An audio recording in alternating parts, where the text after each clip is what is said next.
ભગવાન શ્રી રંગઅવધૂત ગુરુ મહારાજના ચરણ કમળોમાં મારા કોટી કોટી વંદન. ભગવતી મા રૂકમાંબા અને શ્રી વિઠ્ઠલપંતજીના ચરણ કમળોમાં મારા કોટી કોટી વંદન. આપ સૌને ગુરુદેવ દત્ત.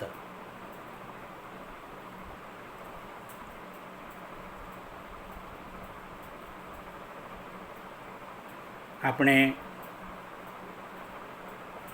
હાલમાં વનવડલાની શીતળ છાયા જોગી જંગલ વસ્તોરી પૂજ્યશ્રી રચિત આ ભજનમાં આગળ વધીએ તો ગઈ વખતે વનપંખી સમ ઘેલ કરંતો કોઈ દિન નવ એ કષ્ટી રે એની વાત આગળ આપણે કરી. એની પણ આગળ પૂજ્ય અવધૂતજીએ યોગી પુરુષો, સાધકો, તારકો સાથે ગોષ્ઠી કરે છે, તારાઓ સાથે વાતો કરે છે.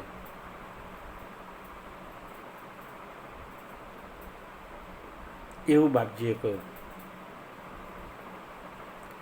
હવે એમાં આગળ વધીએ તો આ તારક ગોષ્ઠીની જેમ જ આગળ બાપજી આ ભજનમાં લખે છે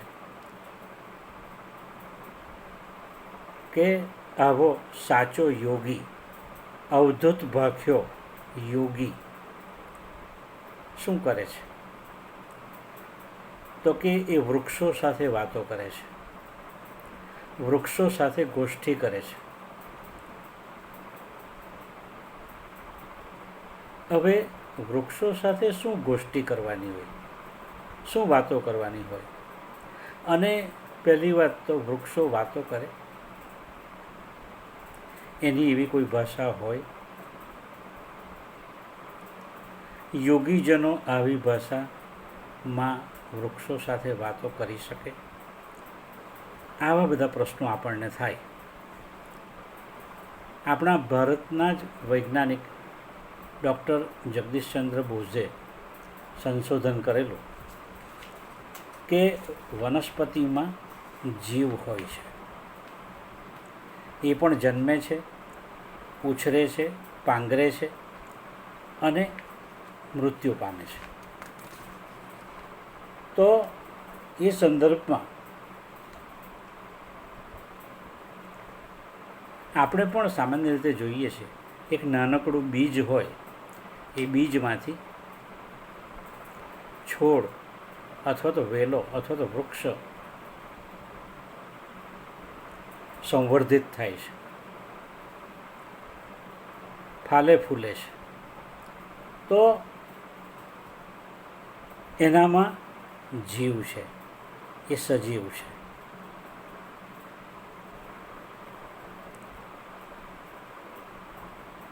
કવિ શ્રી ઉમાશંકર જોશીએ લખેલું કે વિશાળે જગ વિસ્તારે નથી એક જ માનવી, પશુ છે, પક્ષી છે અને વનોની છે વનસ્પતિ.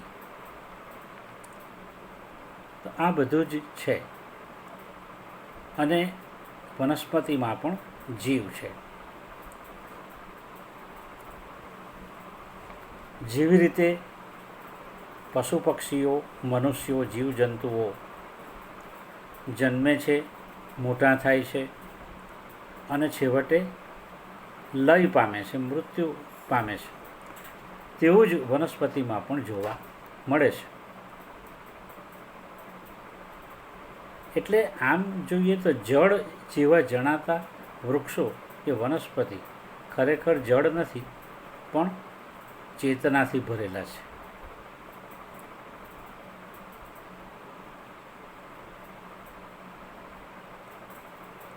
પરમાત્માની સર્વવ્યાપકતા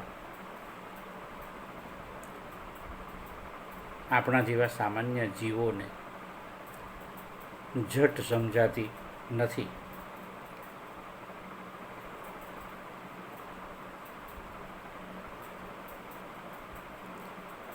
જે વસ્તુ આપણને ન સમજાય એ વસ્તુ છે જ નહીં એવું માનવું પણ ભૂલ ભરેલું છે. આપણને ભલે ન સમજાતી હોય તેમ છતાં પણ એ વસ્તુનું અસ્તિત્વ હોઈ શકે, એ આપણે ખુલ્લા દિમાગે વિચારવું જોઈએ.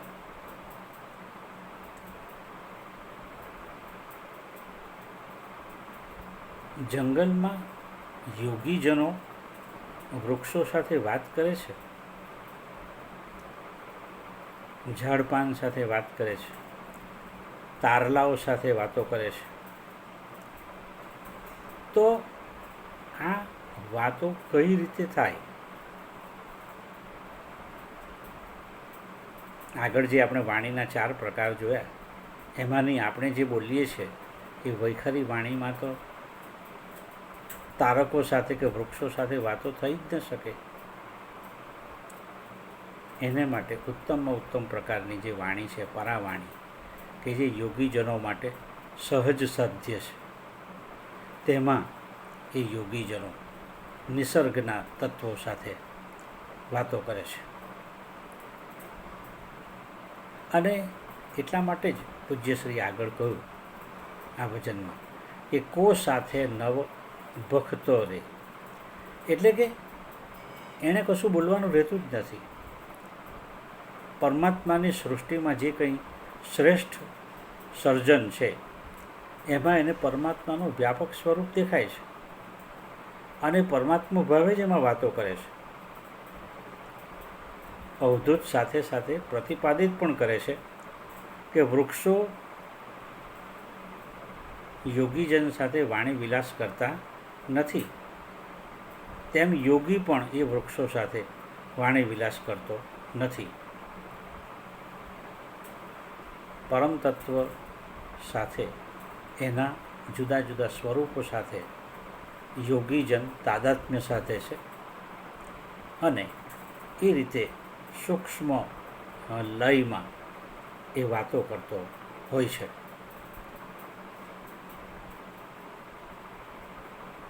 આગળ બાપજીએ લખ્યું, આગળ યોગી બીજું શું કરે છે? વ્યાલ વ્યાઘ્ર રમાડે રે. હવે વ્યાલ અને વ્યાઘ્ર, વ્યાઘ્ર એટલે વાઘ જેવા હિંસક પશુઓ અને વ્યાલ એટલે સર્પ જેવા જીવો, એને પણ યોગી વ્હાલથી રમાડે છે.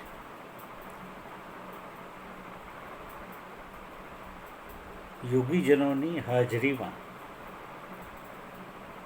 આવા હિંસક પશુઓ કે જીવો પોતાનો વેરભાવ ભૂલી જાય છે અને એની સાથે ક્રીડા કરે છે. નારેશ્વરમાં મોર અને સાપને પરસ્પર ક્રીડા કરતા જોયા પૂજ્યશ્રીએ. એ વાત સર્વવિદિત છે અને એ જગ્યાનું જે તપોભૂમિ આ જ છે એવું બાપજીએ નિશ્ચય કરી લીધો કે જ્યાં પોતાનું વેર જીવજંતુઓ કે પ્રાણીઓ ભૂલી જાય છે, તો આ નક્કી પવિત્ર ભૂમિ હોવી જોઈએ. અને ત્યાં એમણે તપશ્ચર્યાનો આરંભ કર્યો. આ વાત ખૂબ જાણીતી છે. એટલે પોતાનો જે મૂળ સ્વભાવ છે એ પણ વેરભાવ એ ભૂલી જાય છે.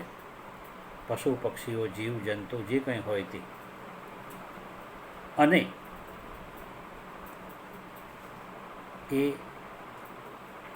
એ ભૂમિનો પ્રભાવ છે અથવા તો એ સાધકની, પૂજ્ય બાપજી જેવા યોગી પુરુષની સાધનાનો પ્રભાવ છે કે અહીં અહિંસાનું સામ્રાજ્ય ફેલાયેલું રહે છે. વ્યાલ અને વ્યાઘ્રને કોડે રમાડે એવી પંક્તિ અહીંયા બાપજીએ લખી છે.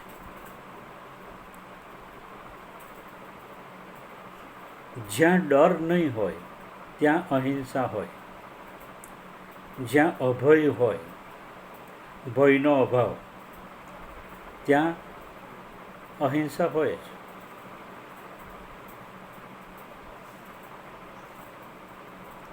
અને પરમ તત્વ સાથેનું યોગીજનનું એટલું બધું ઊંડું તાદાત્મ્ય હોય છે કે અહીં દ્વૈત ભાવ ટકી શકતો નથી અને એક અનોખું અદ્વૈત રચાય છે. અદ્વૈત એટલે એક અને દ્વૈત એટલે બે, આપણે બધા જાણીએ છીએ.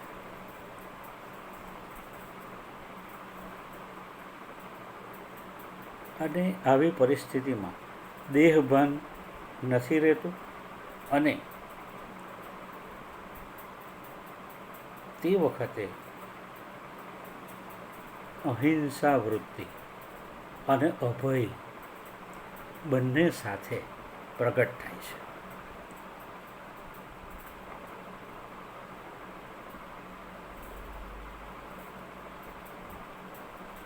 આવી વૃત્તિ જ્યારે યોગીજન ધીમે ધીમે કેળવે છે તે વખતે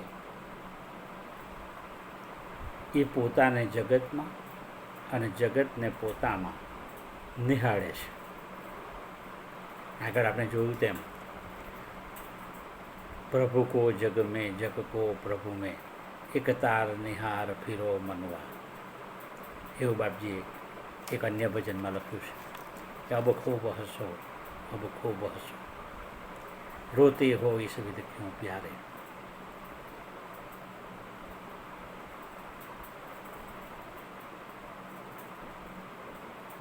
બાપજીના જીવનના એવા ઘણા પ્રસંગો છે કે જેમાં પોતાની અહિંસક વૃત્તિની પરીક્ષા એમણે પોતે કરી છે અને અહિંસા અને અભય એક સાથે પ્રગટે છે માનવીના ચિત્તમાં અને પછી એના સમગ્ર વ્યક્તિત્વમાં. અને એવા ઘણા પ્રસંગો છે નારેશ્વરમાં પણ, જ્યારે એમણે તપશ્ચર્યાની શરૂઆત કરી તે વખતના, કે તે વખતે હિંસક પશુઓને પણ એમણે પ્રેમથી અને પોતાની અગાધ તપોસાધનાથી વશીભૂત કર્યા છે, એમને વશમાં લીધા છે.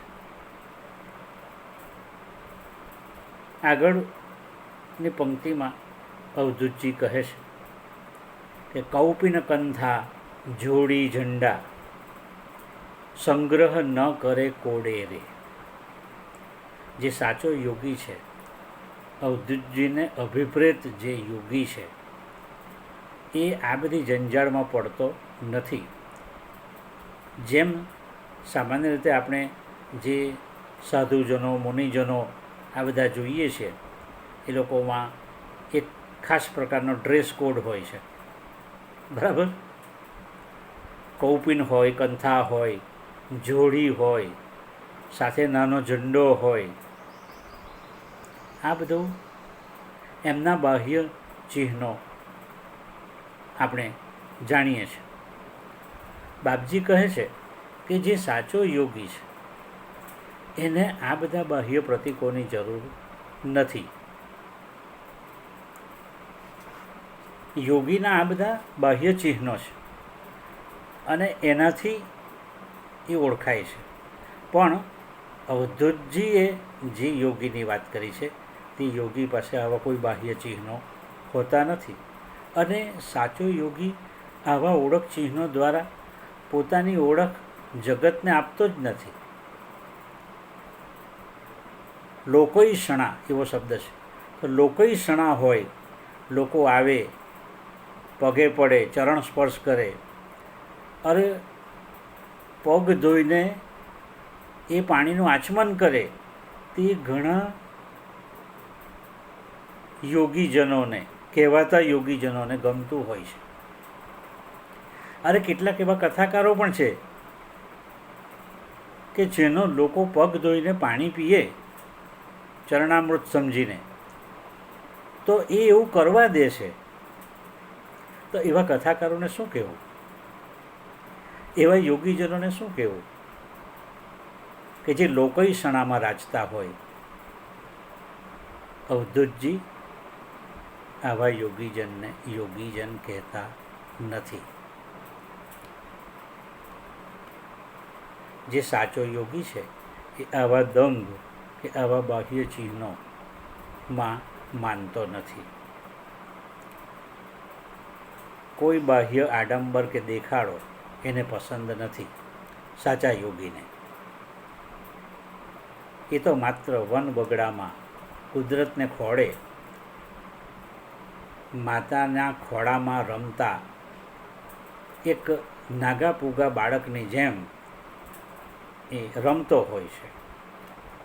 એને લોકમર્યાદા પણ નથી અને લોકઈષણા પણ નથી.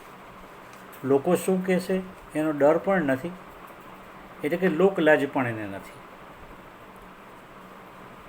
લોગ લાજ સબ ત્યાગી રે, ગુરુચરણ પ્રીત મોલે લાગી રે, એવું બાપજીએ લખ્યું છે.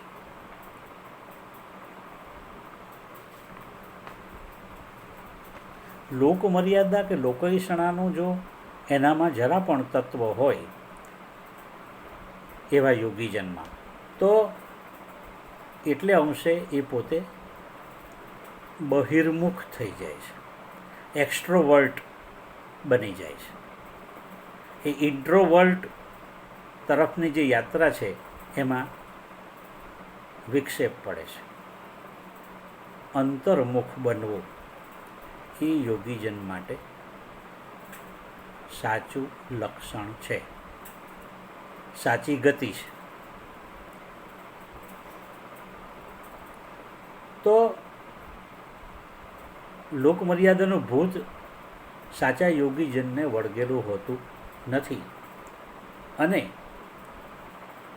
હું યોગી છું અને આ સામે આ જગત છે એ જુદું છે મારાથી, તો આ શું થયું? દ્વૈત ભાવ થયો. અને આવો દ્વૈત ભાવ સાચા યોગીજનમાં હોતો નથી.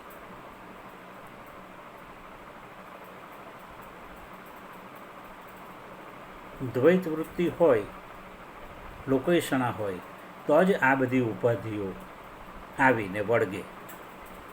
કૌપિન, કંથા, જોડી, ઝંડા,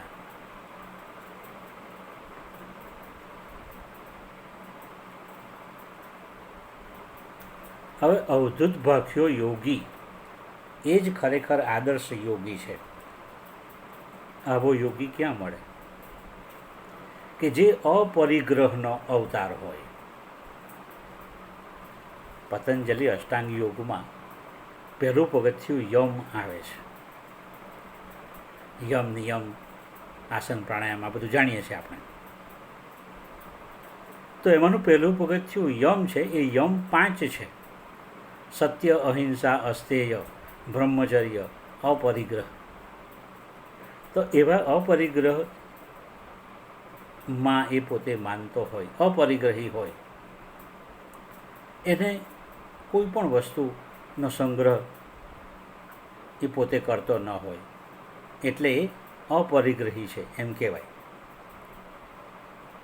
પોતાની પાસે કોઈ વસ્તુ આવીને મૂકી જાય તો એને ગ્રહણ નથી કરતો.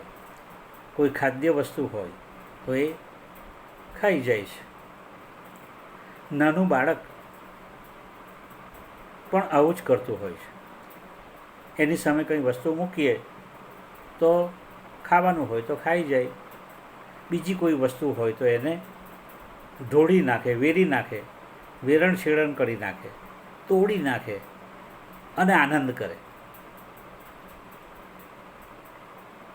અને એમાં એને આનંદ આવે છે, એ રાજી થાય છે.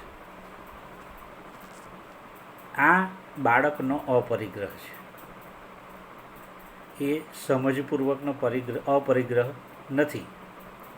પણ જે યોગીજનો છે, જે સાચા યોગીજનો છે, જે અવધૂતજીને અભિપ્રેત એવા યોગીજનો છે, એ બુદ્ધિપૂર્વકનો, સમજણપૂર્વકનો અપરિગ્રહ રાખે છે. એ ખરેખર અકિંચન છે. અને ધારો કે ભેગું કર્યું હોય તો એને સાચવવું ક્યાં? અને સાચવે તો મન તે તરફ જ વારે વારે જતું રહે અને સાધનામાં વિક્ષેપ પડે. એટલે કસાયનો સંગ્રહ કરવો નહીં. સત્ય, અહિંસા, અસ્તેય, બ્રહ્મચર્ય આ તો બધું ખરું જ, પણ અપરિગ્રહ પણ ખરો.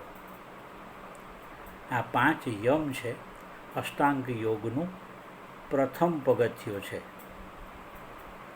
આપણી વાત કરીએ તો એ 5 યમ જે છે એમાંના એક પણ યમમાં આપણા ઠેકાણા ખરા કે નહીં. 8 પગથિયાની વાત તો પછી આવે. પહેલા પગથિયામાં જ આપણે તો ફસડાઈ પડીએ. સત્ય પહેલું તો આખા દિવસમાં કેટલું જૂઠું બોલીએ આપણે. અહિંસા શક્ય જ નથી. સવારથી રાત સુધીમાં કેટલી હિંસા કરીએ છીએ આપણે. જરા વિચાર કરવા જેવો છે. એટલે આપણે તો બહુ પામર જંતુઓ છે. બાપજી જે શબ્દો વાપરે છે જંતુ, એમ આપણે પામર જંતુઓ છીએ. જન્મોના જન્મો વીતી જાય તો પણ આપણો ઉદ્ધાર ક્યારે થશે એની કોઈ ખાતરી આપણને નથી.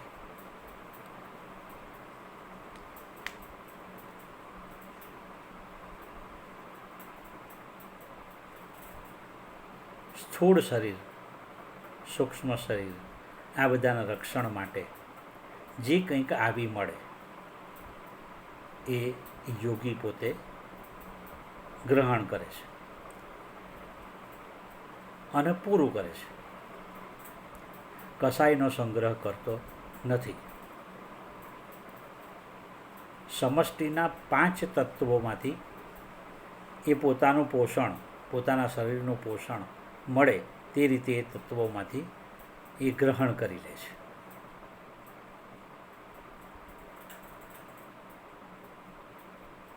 એક મહાત્મા, બહુ સરસ અહીંયા વાત છે.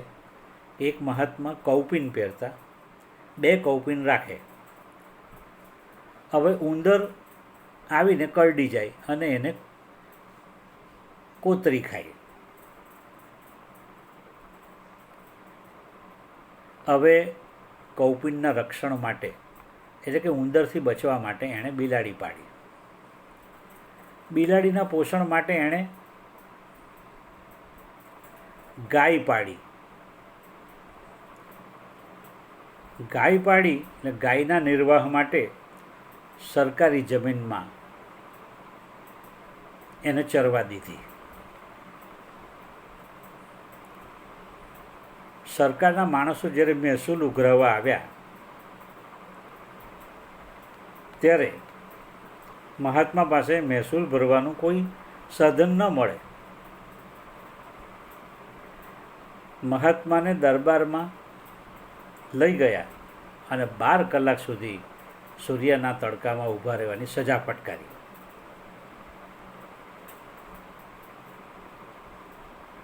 મહાત્મા હસ્યા અને લંગોટી ફગાવી દીધી.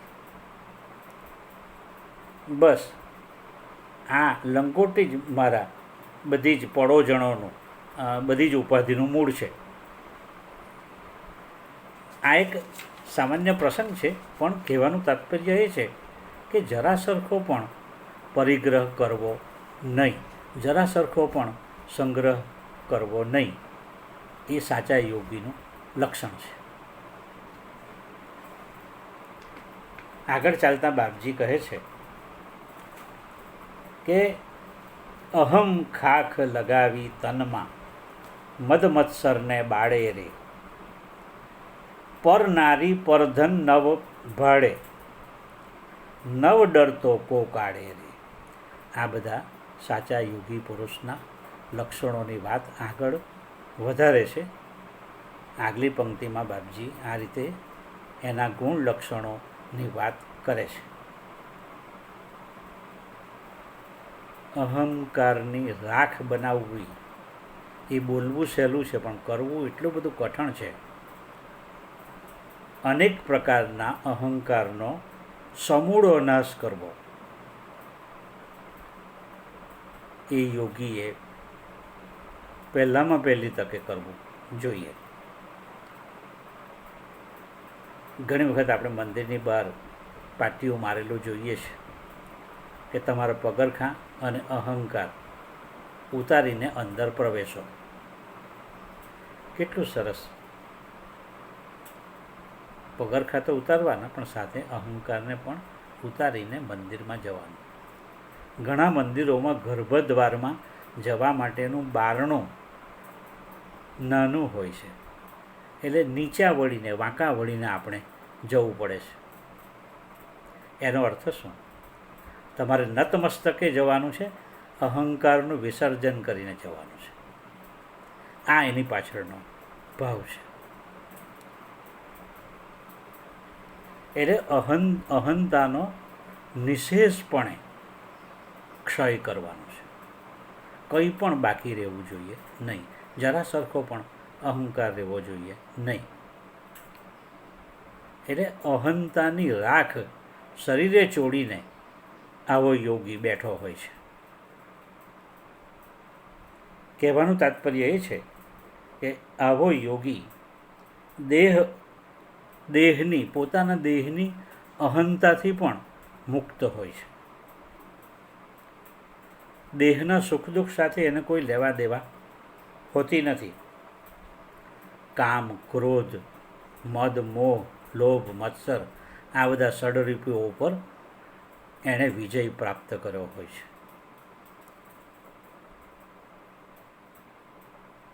ત્રિગુણાત્મક માયાના જે બધા વિકારો છે એ વિકારો દેહની અહંતા, દેહનો અહંકાર કે દેહાધ્યાસને લીધે જ પોસાય છે અને માણસને પોતાના મોહપાશમાં જકડી રાખે છે. જીવ એક વખત આ આખી શૃંખલાને છિન્ન ભિન્ન કરી નાખે ત્યારબાદ જ એ આગળ ઉપર પ્રગતિ કરી શકે. અવધૂત આગળ ઉપર લખે છે કે પર નારી પર ધન નવ ભાડે.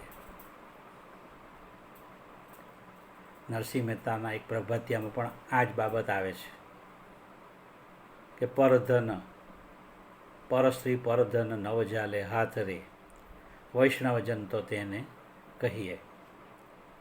અહીં બાપજીએ આ જ વાત કરી છે કે પરધન અને પર નારીને આવો સાચો યોગી એના તરફ જોતો પણ નથી, તો તેમાં આસક્ત થવાનો તો કોઈ પ્રશ્ન જ આવતો નથી. પર નારીને માતા સ્વરૂપ જોવી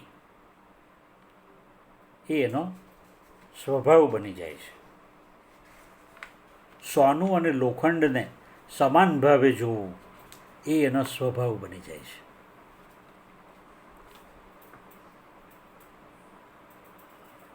અને આવા યોગીજનને મન પોતાનું કે પારકું એવું કંઈ હોતું જ નથી. આ બધાથી એ મુક્ત બનેલો હોય છે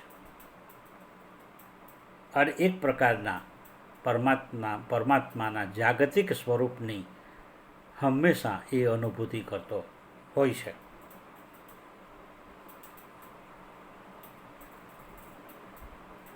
પર સ્ત્રી, પર ધન, આ બધું યોગીજનને સ્પર્શતું નથી. અને એટલા જ માટે આગળ ચાલતા પૂજ્યશ્રી નિર્ભયતાની વાત કરે છે કે કો કાળે નવ ડરતો રે. આપણે ઘણીવાર એક વાક્ય ઘણાને મુખે સાંભળતા હોઈએ છીએ કે જે પ્રભુથી ડરે છે એણે કોઈનાથી ડરવાની જરૂર નથી, માત્ર ઉપરવાળાથી જ ડરવાનું છે. અને એ વાત એકદમ સાચી છે.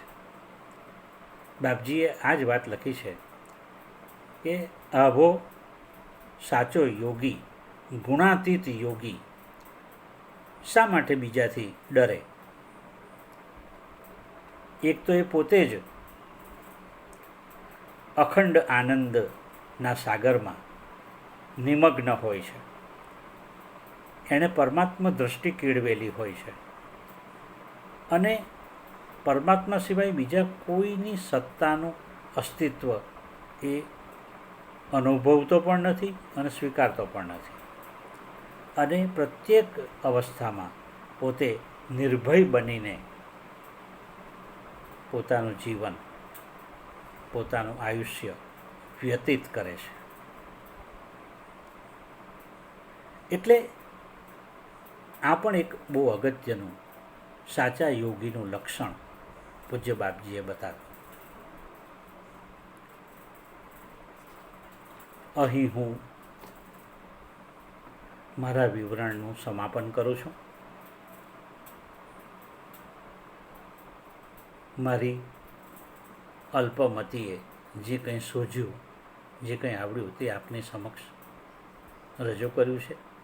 પૂજ્ય બાપજી મને ક્ષમા કરે, મારી કોઈ ભૂલચૂક હોય તો. આપ સૌને મારા ગુરુદેવ દત્ત, ગુરુદેવ દત્ત, ગુરુદેવ દત્ત.